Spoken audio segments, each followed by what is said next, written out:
വിശുദ്ധ മത്തായി എഴുതിയ സുവിശേഷം 26-ാം അധ്യായം 57 മുതൽ 68 വരെയുള്ള വചനങ്ങൾ.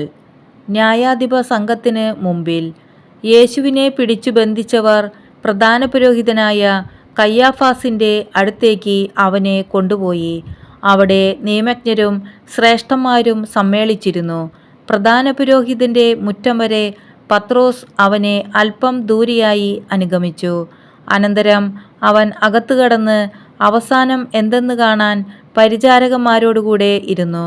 പ്രധാന പുരോഹിതന്മാരും ന്യായാധിപ സംഘം മുഴുവനും യേശുവിനെ മരണത്തിനേൽപ്പിച്ചു കൊടുക്കേണ്ടതിന് അവനെതിരെ കള്ളസാക്ഷ്യം അന്വേഷിച്ചു.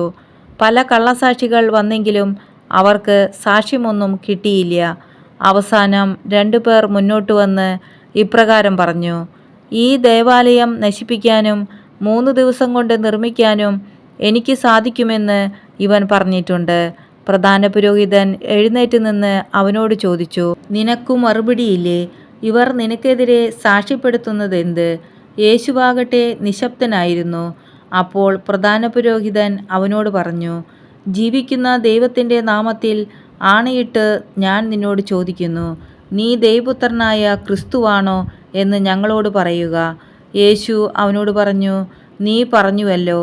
എന്നാൽ ഞാൻ നിന്നോട് പറയുന്നു, ഇപ്പോൾ മുതൽ മനുഷ്യപുത്രൻ ശക്തിയുടെ വലത്തുഭാഗത്ത് ഉപവിഷ്ടനായിരിക്കുന്നതും വാനമേഘങ്ങളിൽ വരുന്നതും നിങ്ങൾ കാണും. അപ്പോൾ പ്രധാന പുരോഹിതൻ മേലങ്കി കീറിക്കൊണ്ട് പറഞ്ഞു: ഇവൻ ദൈവദൂഷണം പറഞ്ഞിരിക്കുന്നു. ഇനി സാക്ഷികളെ കൊണ്ട് നമുക്കെന്താവശ്യം? ഇതാ, ദൈവദൂഷണം നിങ്ങൾ ഇപ്പോൾ കേട്ടുവല്ലോ. നിങ്ങൾക്ക് എന്തു തോന്നുന്നു? അവർ പ്രതിവചിച്ചു: അവൻ മരണത്തിന് അർഹനാണ്. അനന്തരം അവർ അവൻ്റെ മുഖത്ത് തുപ്പുകയും അവനെ അടിക്കുകയും ചെയ്തു. ക്രിസ്തുവേ, നിന്നെ അടിച്ചതാരെന്ന് ഞങ്ങളോട് പ്രവചിക്കുക എന്ന് പറഞ്ഞുകൊണ്ട് മറ്റു ചിലർ അവൻ്റെ കരണത്തടിച്ചു.